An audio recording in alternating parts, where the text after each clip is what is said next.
Sikat na lady man sa Kalingap Team.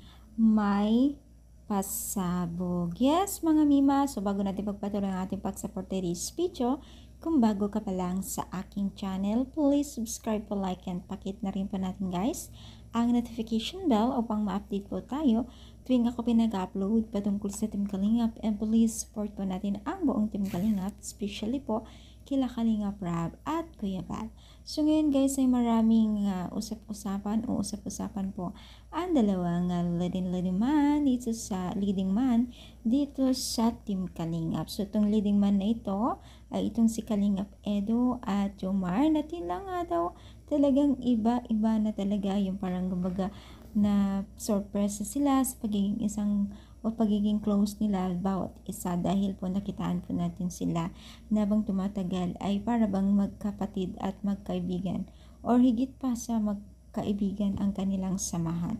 So talagang palatandaan ito sa dalawang ito ay talagang naging close wala nung naging karoon sila ng love team, no?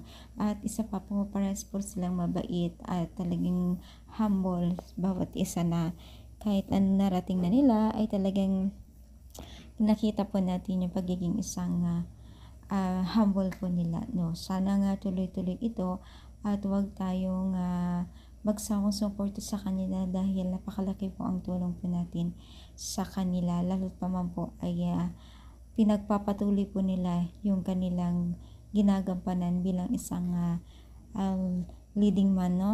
Dito sa kanilang love team na talagang napakalaki ang kanilang naitutulong. So ano yung masasabi? Masaya ba kayo sa kanila? Comment ang palike po ang ating video.